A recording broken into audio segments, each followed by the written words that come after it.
Press the button here? No, it's already on. Oh, it's already on. Okay, then I start again. So after these introductions, I'm happy to introduce our speaker for today, Thomas Schön from Uppsala University. Thomas has been professor first in Linköping University, and then 2013 he moved to Uppsala, where he still is. He is a member of the Royal Swedish Society, and he also received a couple of awards from that society, coming together with several other awards. He has been active in the field since ages, I would say, and in particular he is also one of the founding fellows of the ELLIS Society since 2019. In the same program as myself, in the, let's say, theory program, though the official name is a little bit different. His research is in between machine learning, statistics, signal processing, automatic control, and computer vision. And the current talk, clinical signals, already indicates maybe that a little bit. Thank you very much, Thomas, for being here, and we're looking forward to your talk. Thank you so much. Thank you for that kind introduction. Good to be back again. As someone reminded me, this used to be a hotel. I actually stayed in this hotel a long time ago, maybe 15 years now or something, when I visited some time ago. So it's good that it's still used. So today I'll try to illustrate my way of working with science, which is trying to do the best basic research and at the same time working with the most interesting use cases of that. And in this case, I'll do that via work I do in medicine, cardiology, so the heart, in particular the electrical signals that your hearts are constantly working with and what we can learn from them.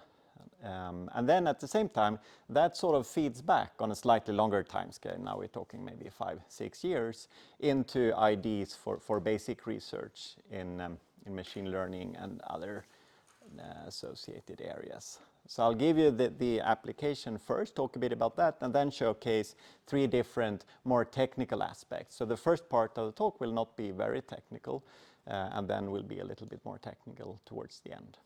All right? So imagine you have to provide medical care in an area that looks like this. So this is from Brazil. And plenty of people live in vast areas with very little support. Still, of course, they have the same issues as we all have at one stage or another. So how do you do that? So my friends down there have been thinking about that, and not only thinking, they have been implementing a telehealth network. So is there anyone from Brazil here, by the way? No? No, so in this area called Minas Gerais, which is roughly the size of Spain, 20 million people living there, fairly uniformly distributed throughout this area, but the same is not true for medical knowledge. So what they have done there is to build up simple telehealth center where you can measure basic things, like the electrocardiogram, for example, which records the electrical activity of your heart, which is pretty cool that you can see a lot of what goes on in your heart, which sits deep inside the body without going into the body, so to speak. This has been around for roughly a bit more than 100 years, 120 or so. It was awarded the Nobel Prize roughly 100 years ago, 1924. The first reading in Sweden was actually done in Uppsala in 1906. So the technology has been around for a while.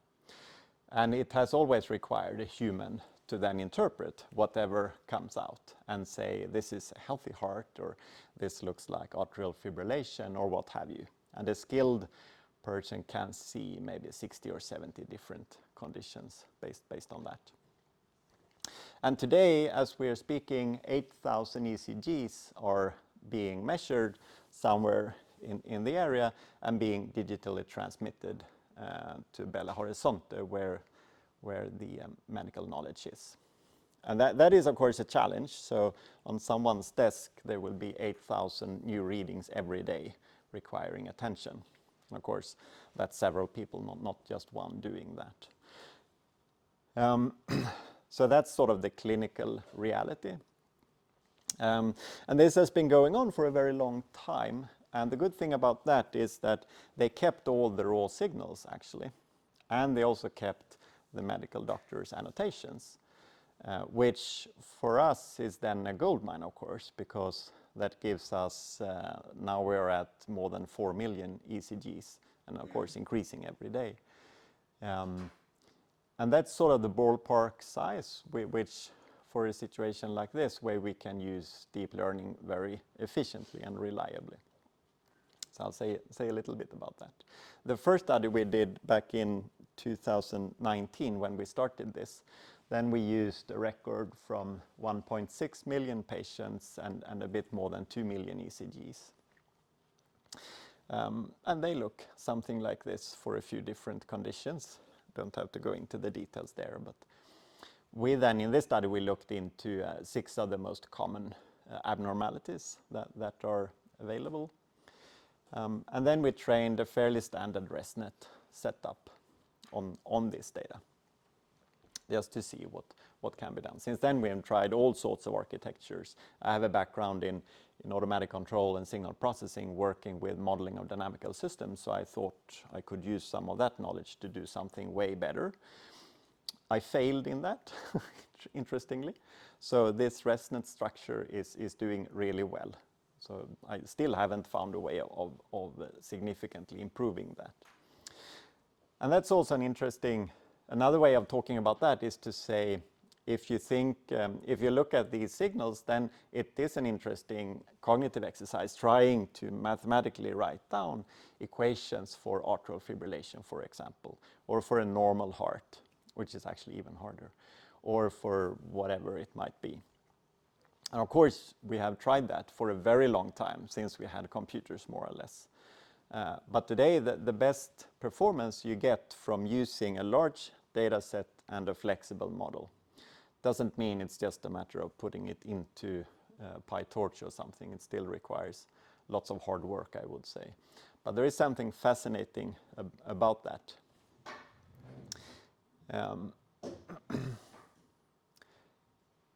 So the aim here, what we're trying to do, the way we want to use this, and or there are several ways, but one way in which we want to use this is to somehow pre-sort these 8,000 ECGs when they arrive, so that we can create a pile which, with much higher probability, contains dangerous situations, and one pile which is most likely all good, just normal. Because that can significantly save time, and in these conditions, time is extremely important. So if someone is unlucky ending up far down in the pile, you lose several hours perhaps, which are typically not there for that patient, so to speak. So the task is, from some unseen data, where we don't know what's going on, the model should deliver a prediction. What is this? Is this a normal heart, or is this something else?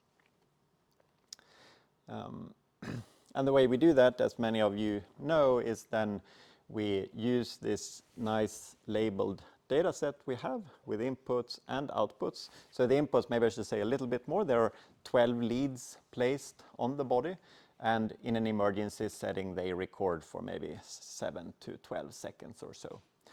So you get a fairly high frequency, like 500 up to 1,000 hertz, depending on settings. So you get these 12 time series, and from that you should classify what we are dealing with. And we specify the model that we are interested in and use our stochastic optimizer to train as usual. So what about the results? So this was the first paper we put out roughly 6 years ago now, and back then we had a performance which was on par or slightly above human readers. And that was using roughly, as I said, 2 million, give or take a bit. And now we have a study where we double that, so we use more than 4 million. And it's interesting, when you're entering that stage, you can start looking into scaling laws as well, which has been a popular topic in these deep learning models and foundation models. And And then you can think, how do we know if we are on human level performance or not? Which is a good question, because we humans, we do errors all the time, including medical doctors, of course. So the way we tested that was to create a test set with 1,000 ECGs. And then we need to figure out what is the ground truth for these.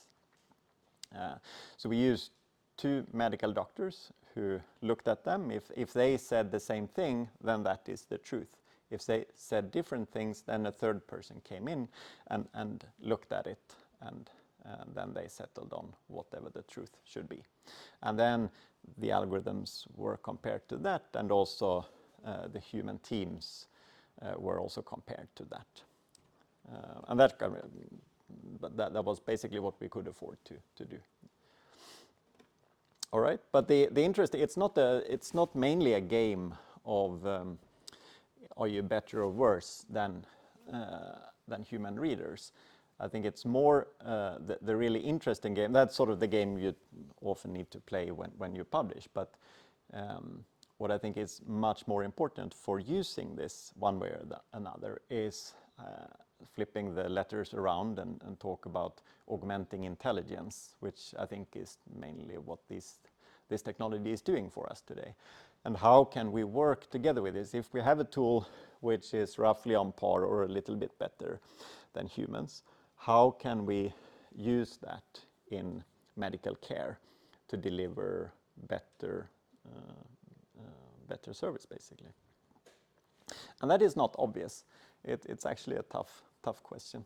And there's been a few studies in other areas. So in Sweden, there is a study done on breast cancer, screening for breast cancer. And the way that is done is you have 2 human doctors looking at the same information, and then they make up their mind.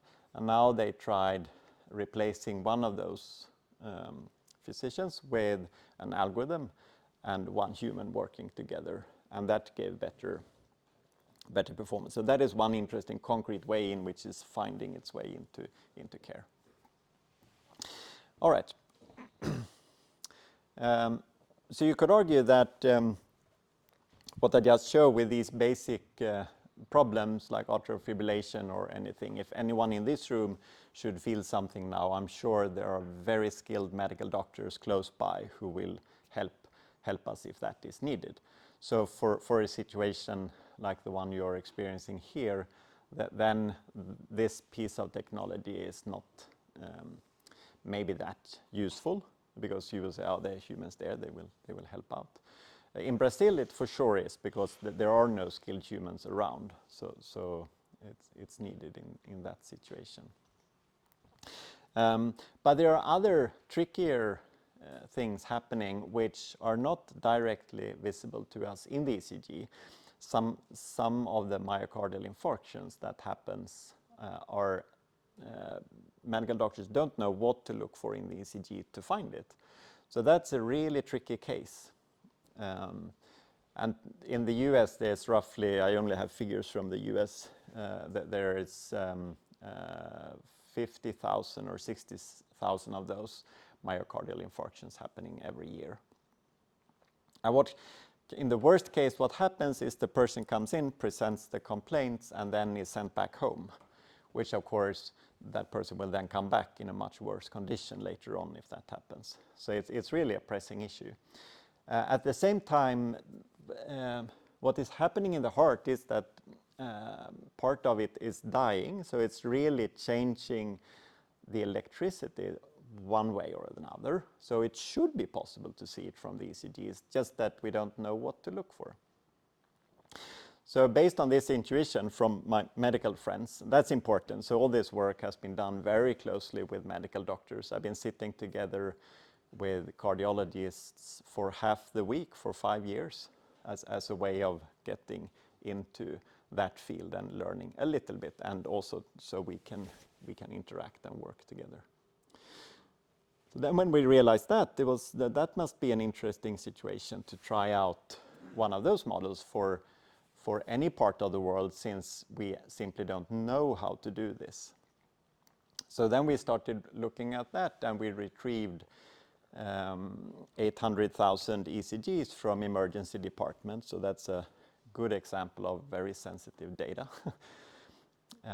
But also very informative data, because then we know what happens with these people, and there are quite a few of these cases in that data. So training models, we could see, without diving into too much details, we could clearly see that it is possible to see this from the ECG, and we could also feed back information what it is one should look for. And it was interesting to see the reactions of the cardiologists when it sort of made sense for them based on the knowledge they had, that it was these features that one should keep an eye out for. And what we're doing now, we have a paper in revision now, where we also building models to point out which vessel it is that is occluded, because that is, of course, information needed in order to do the surgery. The surgeon needs to know which vessel to unblock, so to speak, and that also looks quite promising. So there's plenty of things happening. All right, so what is the key difference, coming back to that, to what, let's say, the classical approach of sitting down, thinking about the problem, writing down equations by hand? And again, I'm not saying that is not a good idea. I mean, for many applications, that is clearly the way forward and will continue to be for quite some time. So thinking about the problem, writing down what we know about it, and then use data to figure out some of the unknowns. But here, it is clearly better to use a black box generic model and lots of data to figure this out. And what we have done here is we've done a full research cycle now over the past 5-6 years with some proof of concepts. And we're starting to do clinical trials now, and also looking into commercializing some of these things. And then I'll say a few words about one disease, because it's one of those neglected tropical diseases that most people have not heard about, and particularly not this part of the world, called Chagas disease. I'm not sure if anyone have heard about that. Nope. So this is a disease that is quite common in Brazil, or parts of Brazil, in rural areas. And it comes from this little bug called the kissing bug, which is an insect that lives in like mud and straw and so on. And it bites people when they sleep, and then they get infected by a parasite. And in the beginning, the patient does not notice anything at all, but then long term, like 10, 20, 30 years later, this can affect the heart and the digestive system. So it is a really serious disease. People die from it. There is 12,000 people per year dying from it. And only 1 out of 10 is diagnosed. And as with many diseases, not with all, but with many, if you find it earlier on, you have a better prognosis. But the problem of not finding it is that it's hard to figure out. But there is information in the ECG, actually, since it affects the heart. You can also just do a blood test and send it off for serological analysis and then get a clear yes or no answer. But that costs too much money to be done whenever a suspicion is made. So that is what opened up. So when I heard about that, I thought, let's train a model for this. And this is also a very low risk, because the idea is if we can detect this, then we could pinpoint who to take a blood sample from and send it off. And maybe the medical system can afford that, to do a few targeted blood tests if it makes sense. And that is the nice low-risk setting here. The only thing that we are risking is basically taking one or a few blood tests too many. But it's just one of those simple finger things. So it's and it turns out this works really quite well in terms of building such a model. It was done within one of the PhD courses I was teaching by one of the students there. I had a little bit of extra time. And we published that back in 2023. And then recently we have done this first opportunistic clinical trial where we tried what I just mentioned. If a patient comes in this area and has an ECG taken for whatever reason, they can opt in of having it analyzed by the algorithm and get the yes or no decision. That is roughly what goes on, and then gets it sent on. So we're in the process of publishing that now. All right, so a little bit, if we zoom out a little bit, so a reflection on this is, I think it's just another example of a situation where we have lots of data, we have a very clearly formulated problem, and that means deep learning often works quite well. So if these two conditions are fulfilled, simplifying a little bit, but I don't think too much actually. So again, clearly formulated problem. Here we have ECG readings of a particular duration coming in, and we have a bunch of classes. In the study I showed you, we have 6 classes. We have now done it for the full situation where we have 66 classes, which also is doing something reasonable. We looked into myocardial infarctions in various ways, but all of them very clearly formulated. And we have lots of data to make use of. If you take away the data, we can't do anything. If you make the problem formulation a bit more fussy, problem gets harder. And it is really a standard deep learning classification problem formulation, which we know how to handle. So there are standard loss functions and models to be used and so on. So here is an interesting, in my mind, interesting at least insight when we were thinking about this. So what about, I mainly worked with regression problems in the past. So what about regression problems when you have deep learning? How do we handle those? Turns out there is interesting things to be done there. So this is now where it starts to feed into basic research on the technical level. So at first sight, most of the existing solution, and also what I had as an idea to get started, is basically use the deep net to deliver a prediction, and then you punish the deviation from the true value, maybe using an L2 cost function or something similar, and then just throw it into a standard solver and off you go. And that sort of gives you a model, and there's nothing wrong with that, of course. But when you start to think about it, you realize that there is quite a lot more that could be done, because you have a very flexible model, and then by saying that we're using an L2 or L1 or whatever cost function, we actually implicitly state the distribution for the prediction density. So what we're looking for, the solution of the problem, if we want the probabilistic solution, is what is the probability of the output given all the inputs. And if I say the cost function is quadratic, I say that distribution is Gaussian, which is, of course, not necessarily true. And it also does not allow for the deep net to use its full flexibility in solving the problem. So let's talk a little bit about that. And the way we have, this is actually something I spoke about in way more detail last time I was here a couple of years ago in the control department. But then we have these so-called energy-based models that have been around for a fairly long time, mainly for unsupervised tasks. But as we showed, they work really nicely also for supervised.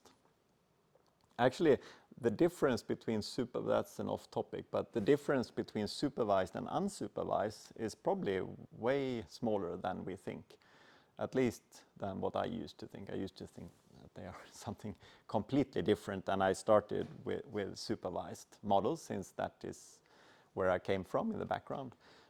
But then over the recent years, we have seen unsupervised models performing extremely well. And that made me think, are they so different, really? And it turns out mathematically that they are actually closer than at least I thought. But that's another topic. We have an AI stats paper in a couple of months on that, where we start to look into it.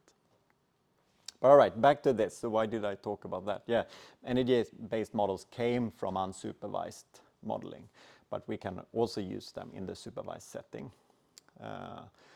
So what is an energy-based model? I'll say a little bit about that. The nice thing about it is that it offers a clear probabilistic interpretation. So let me see if I have I have the equation there.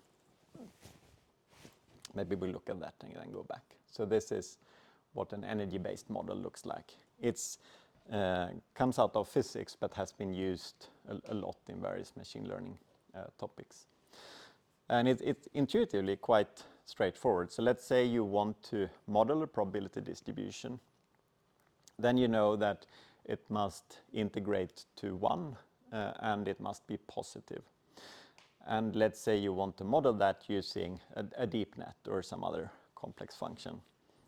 Then if you just use the exponential function and put your model up there and then divide by the integral over the entire space of that function. Yeah, by construction, it is a probability density function, right? Because it integrates to 1 and it is always positive. So it's quite practical. And I'm not saying it's the solution to using deep learning for regression, but it is one solution. And to give you a feeling for what it can do, here is a little toyish example, just to show what I said before. If you assume an L2 or a Gaussian probability distribution for a situation like this, then this is the result, which is, as expected, completely off here. It is simply not capable of reasoning about or working with two different modes, and not with a skewed distribution either. And nothing strange, but whereas if you instead use an energy-based model, there is nothing preventing you from capturing that, because you can make use of the full expressive potential that you have there. So it is quite practical in that sense. I'll show a little bit of example. If you want details about how the construction works, you can look in this paper. And we showcased it in computer vision, basically because the student sort of enjoyed that. And computer vision is full of all sorts of regression tasks. For example, if you're doing visual tracking, then the task is to come up with a 4-dimensional output. So it's this bounding box. I'm not sure if you can see it. It's a bounding box. So width and height and the position of one of the corners, so 4 unknowns. And then as you get more and more frames, you want to update these. So if I play that, you can see there are two different algorithms working, where the red one is ours and the green one was a previous state-of-the-art method, which completely diverged after some time there. So it's just one cherry-picked example, of course, but systematically the story holds true, and that's available in the paper if you want to look. So I spoke a little bit about deep learning for regression there, which I still don't think is entirely solved, but we made some progress there, improving quite a lot in some situations, not in all situations. Sometimes it is enough to just use an L2 and put in the deep net, and then there is no reason to fuss, of course. But for some situation, in particular when there are different modes involved, then you can get much better performance if you want. All right, so I'll talk a little bit about diffusion models as well. The way that came around was in several ways actually, but from the ECG work we started thinking about, can you artificially generate ECGs showing different conditions, for example.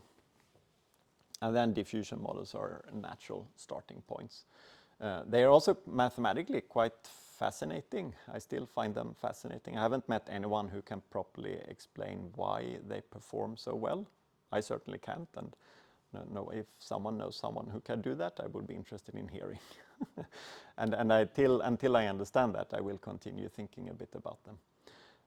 But it's one of those models. So if I had a student come in and pitch the idea, say 10 or maybe 15 years ago, I would have, I'm optimistic, so I'd say, yeah, let's have a go. But I would not have thought it could deliver such good results. So that's an interesting situation. So what is a diffusion model? Again, using images to describe, you can use it, of course, for any kind of data. But intuitively speaking, you're using a Markov chain. Here I'm using a stochastic differential equation, but it doesn't have to be that, it can be some other kind of Markov chain. And then you gradually add more and more noise via this Markov chain. And you get to design it, so you can design a simple linear chain to do that for you. I illustrate that here with images, so you start from a high resolution image, and then we degrade that using a little bit of noise, mathematically sound just via this differential equation. And I introduce an artificial notion of time here. Of course, there is no time with just one image, but it's more adding noise. And we do that down to a low quality one, or we can go on until it's all pure noise. And then you ask yourself, is it possible now to go from this noise sequence back to the original image? Can we somehow do that?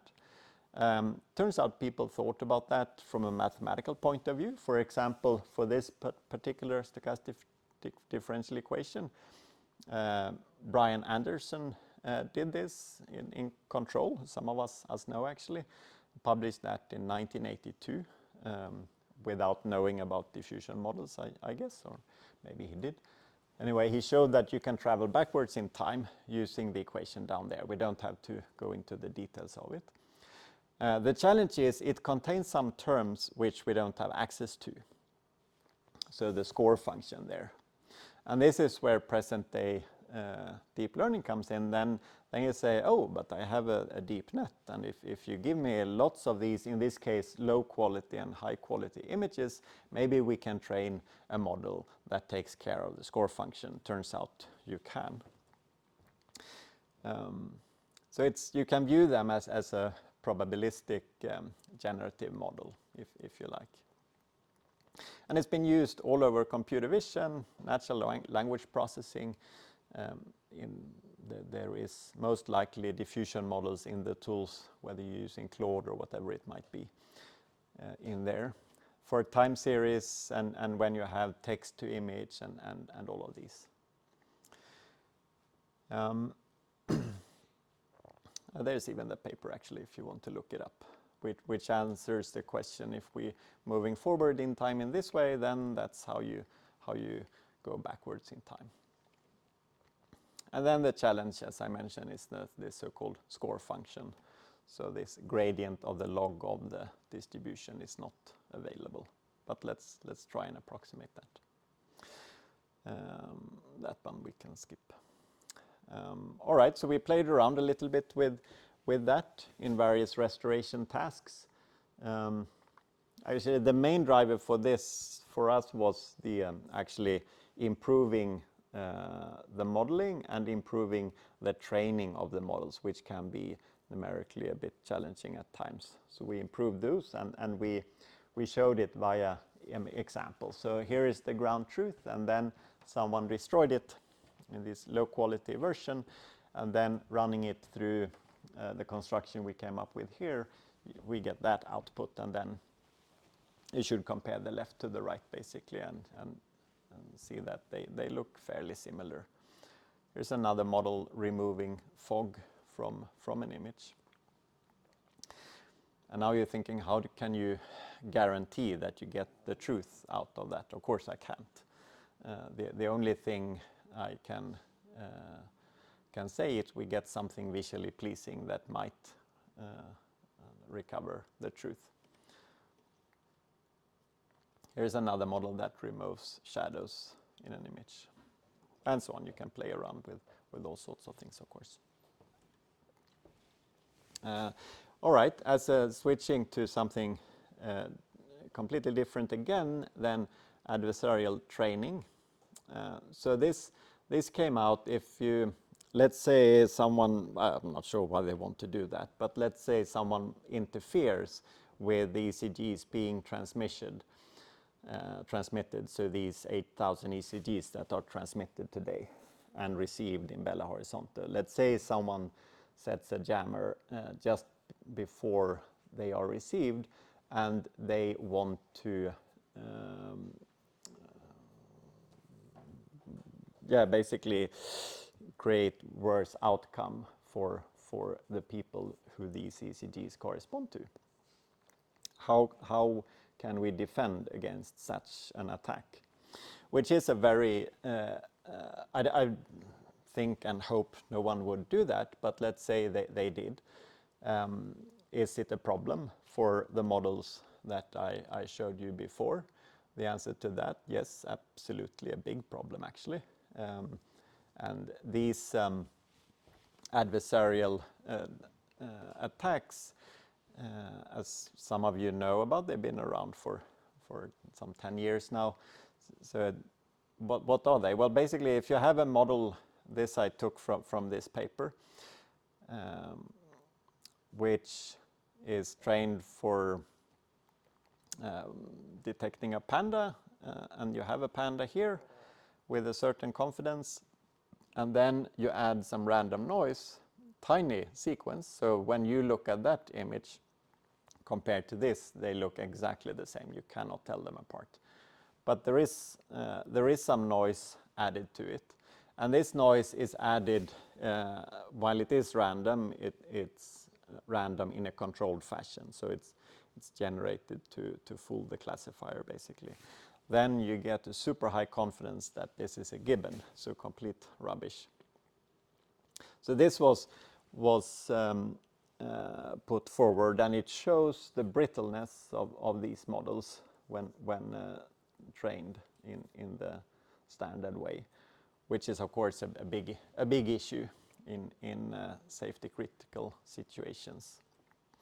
And that gave rise to something called adversarial training, where when you see this, it's an issue of robustness or not being robust, and you can launch all sorts of technical ways of dealing with that. And one way is to say, is it possible to change the optimization problem such that the models that comes out are inherently robust towards these kinds of distortions? And it is, and turns out when we started looking at that, there are quite a few interesting more mathematical problems to look into, also in linear models actually. So you don't have to go all the way to deep nets for this to be interesting. I spoke a little bit about that. So to show a little bit what it can look like in the simplest linear case, so linear regression, and if you want to do this in an adversarial fashion, it becomes a min-max problem, which we have seen in many other situations before. So you introduce a disturbance here, a delta x in this case, And then you want to make the disturbance as large as possible, but still be able to deal with it. So this is one avenue where one can look into this. And there's of course way more to be said about how that goes on. But I'm not diving into those details.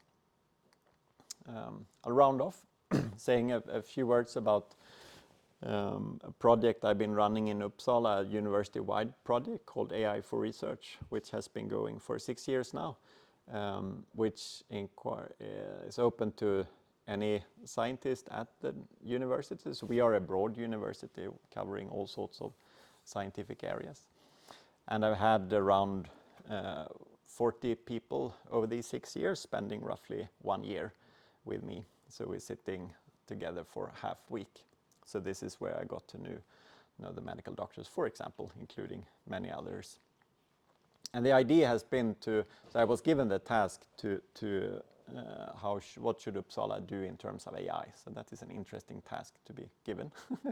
But then I wanted to sort of nudge this old organization into using the technology or playing around with it, or looking at what it does to our organizations and companies and people. So more in the humanities side. By running their own, so basically giving people time to run their own projects for a year. Here are a few examples. So also has been looking into, from medicine, using AI to predict the risk of diseases using genetic data. Self-driving labs for batteries. So Eric has built a fully automatic self-driving lab which works 24/7, building batteries and coming up with new chemistries and trying them out and do the full feedback circle there. And then Jenny, more from the humanities side, I looked into what happens when we automate the exercise of public authority. What happens to the humans in the system? And there are many stories where that has gone wrong. So it's clearly important to understand how to do this right and how not to do it. As a few examples. I'll also take the opportunity to advertise that there is an opening for a tenure track assistant professor, very broad, so in any part of mathematics or computer science. So if you know anyone who is on the job market, feel free to forward them. And then I should conclude. So what should we conclude from this? Well, for once, the best predictive performance is typically obtained from these highly flexible learning systems. If you have lots of data available. But again, that doesn't mean we should stop thinking about and understanding how we can write down equations for things, because that is still extremely useful. And sometimes you can combine them, and there's a whole area looking into physics-informed machine learning. I think there is a very exciting opportunities use of the technology within medicine. I showcased that via the work we do in cardiology. Spoke very little, just teasing you maybe about the use of deep learning in regression, diffusion models, and adversarial training. And as a technical message, something I believe in for the coming 10 years is the combined use of probabilistic models and deep learning. I'm sure there are many more constructions that are waiting to be discovered there. We have seen a few, like the variational autoencoder is perhaps the first. Also, GANs were quite popular some time ago, and the diffusion model and so on. But again, I do believe there are way more. That doesn't mean it's easy to come up with them, but I think they are there. All right, with that I should stop, and thank you so much for listening.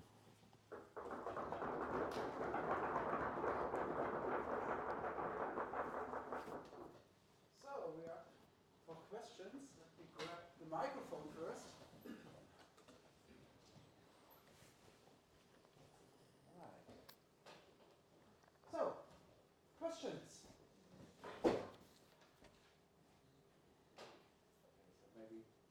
I start with a little question. So you mentioned on one of the slides on regression that losses like the least squares loss are related to unimodal distributions, and in particular the Gaussian, if you consider the least squares loss. That is, of course, a Bayesian perspective. From a frequentist perspective, you would say that the least squares loss is mainly used for estimating the mean. The conditional mean, whether that is interesting or not, as a quantity is a different matter, but that would be the frequentist interpretation.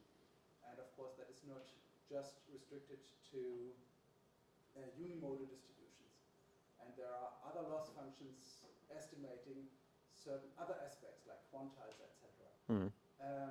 Do you have any experience with that? No, that's good. Yeah, that's absolutely true. I looked into a little bit with quantiles actually, but just playing around without any,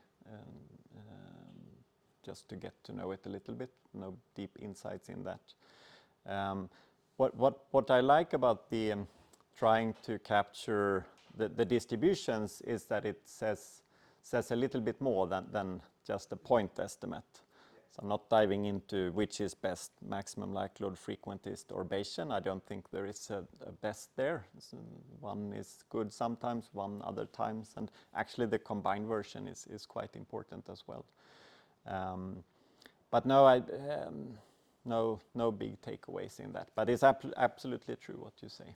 Yeah, and maybe a follow-up question on your, I think they were called energy-based models.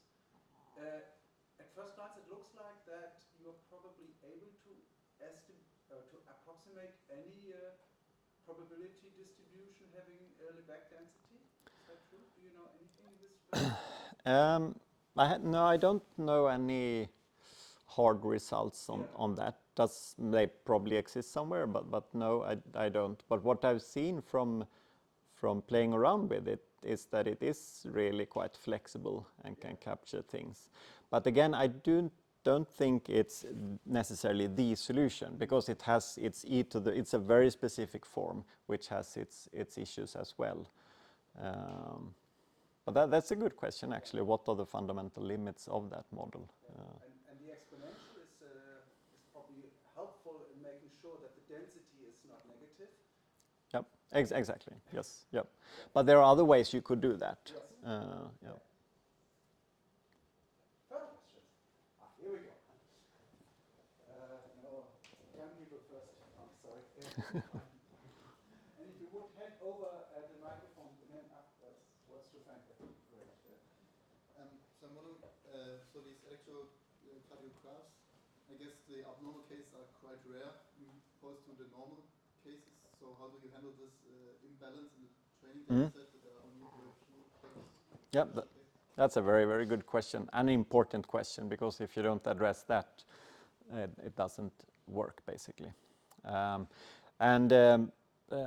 Normal, it's interesting. How should we?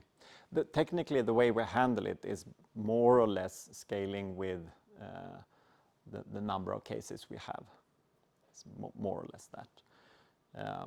But then it's actually the task of classifying a heart as normal is really quite hard actually.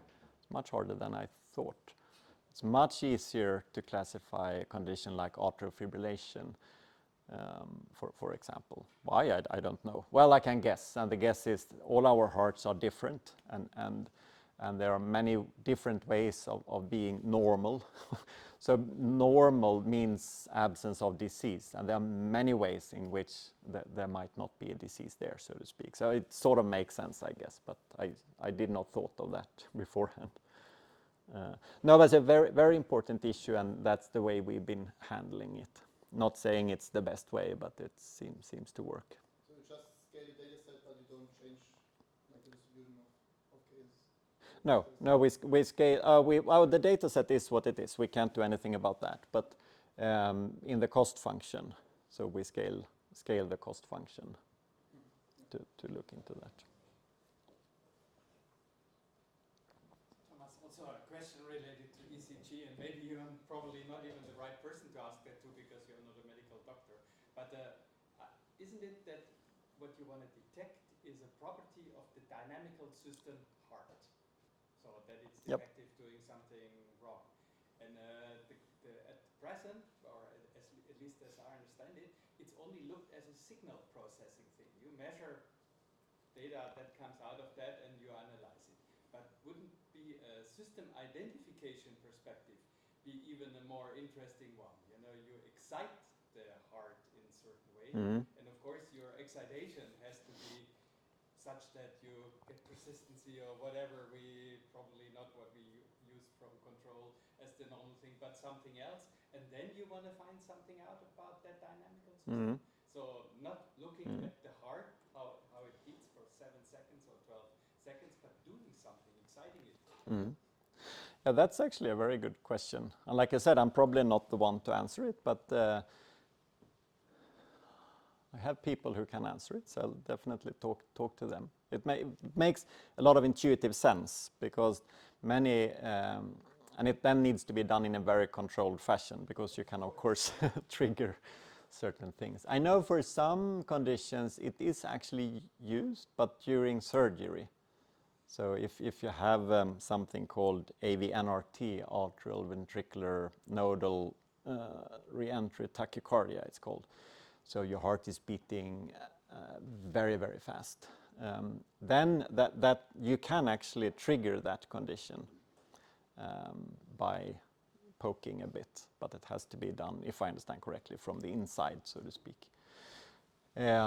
So that's something that came up in my mind when you say, well, it's sort of being used.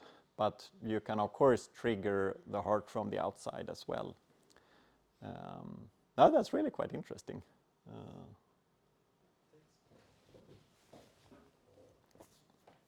I also was about to ask a very similar question, also from the perspective of dynamical systems, because not about excitation, but to me it's also kind of a fault detection problem.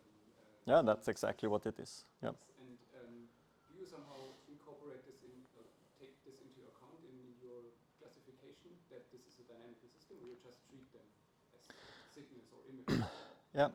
No, I very arrogantly, especially for someone like me who has training in the area and still work in the area, treat it as, it's just a signal. Why do I do that? Well, first, because it was the simplest way of getting started, and we could actually do it. And I saw it's actually delivering quite good results. So then I went back and thought, surely there are ways I can improve this by using knowledge from the time series perspective and the dynamics perspective. And so far I haven't managed to do that. Again, doesn't mean it's not important to think about dynamics. I mean, it's extremely important. And I think also raising up the question a little bit like what you did, Frank, I think that aspect will come in even more. So my guess is it's a situation where it's very hard for us to try and figure out the mathematics of atrial fibrillation, let's say. But we have so many cases available, and the deep nets are so flexible so they can pick up small nuances. And it seems to be a case where we have lots of data, well-formulated problem, and that is enough for this. Which is a bit annoying to say, but for this application, that seems to be the case. Yeah, but I see it works well. But it's not proof that it can't be improved, because we are not at 100%. So there is still a little bit left to 100%. And maybe using dynamical knowledge the right way, maybe I've done it in the wrong way. If you do it in the right, maybe that is a way of pushing. That could very well be true. Yeah, I mean, it's hard to do it, but we know some properties of this dynamic system. It's somewhat periodic, and Exactly. we know Yeah. it has some properties. Yeah. How to use them is the more... No, that's the challenge. But I think, but also you can also then rephrase. That's actually something I could look at as well. If you say, but play the game, we don't have so much data anymore. I only give you 10,000 maybe, or 1,000. What can you do? then what we're currently using will suffer for sure. And then I think some basic knowledge will help. So that's a way of testing around a little bit, I guess. Thank you very much. So you just briefly talked about reaching 100%, and if I understood correctly, your cardiological experiment with these Brazilians, there you only have like 1,000 test points actually, and I would imagine that there you only have a handful of actually sick hearts in there. But then what you did is you did a lot of testing of different learning methods, and wouldn't you then just sooner or later end up with a learning method which just gives you the best performance on this test set because it's not too big? Yeah, good question. So so the classical problem of not having the test result leaking into the model is important. But we also had, when we were training, we used a training set and a validation test set. So we did the training independently of that test set, so to speak. And the test set contains, that has been picked by cardiologists. So that contains, I don't remember now exactly how it was, but it's not 1,000 randomly picked points. So it does contain more abnormalities than 1,000 randomly taken ECGs, let's say. Otherwise it would, as you say, not be informative at all.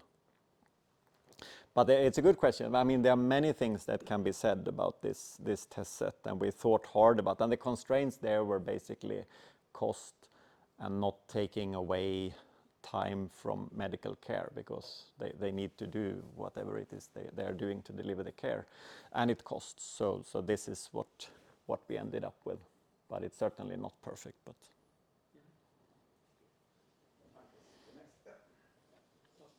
a question concerning this adversarial attacks, and you also approach it that you look at the neural network and you try to get the properties of the neural network right.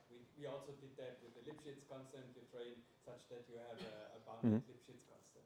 But wouldn't an alternative way also be that one thinks of it as putting a filter in the input, so you know essentially what you're looking at, right? And then you put a filter in the input that avoids that this adversarial noise even has an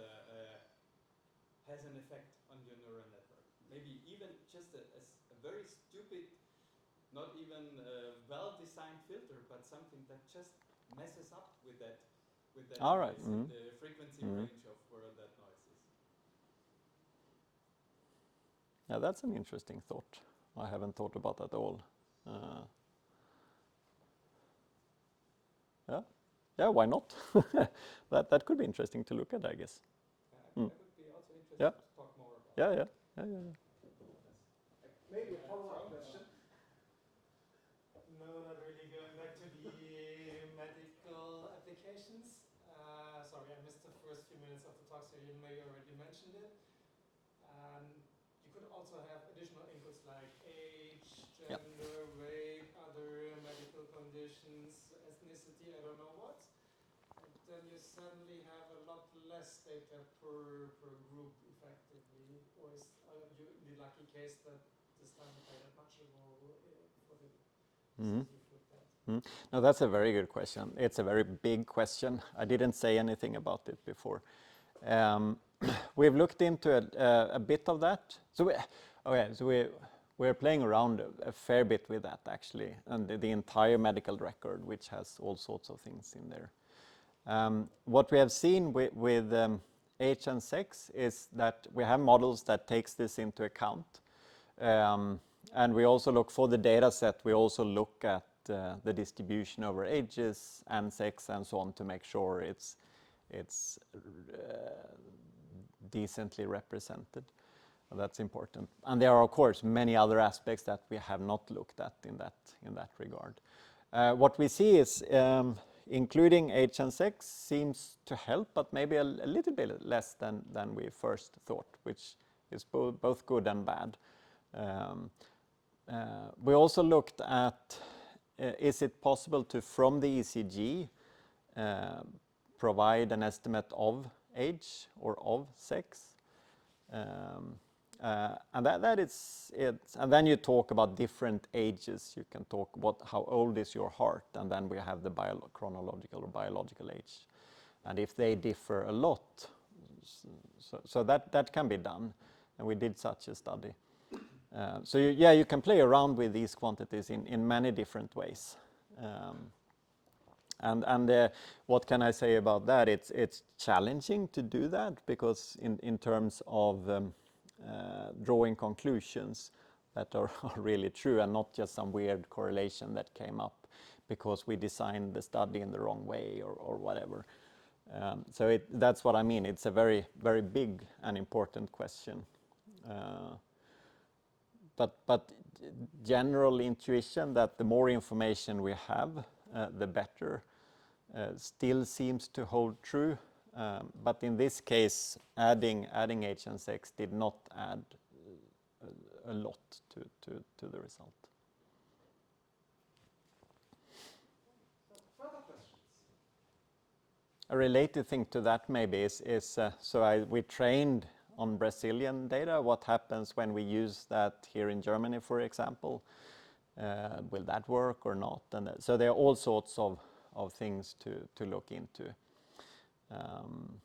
And as usual with these models, if you step a little bit outside the training data set, things break down quite fast in my experience. So this out of distribution problem is clear. Okay, so any further questions? It's your last chance. If this is not the case, so let's thank Thomas again for this very inspiring talk. Thanks.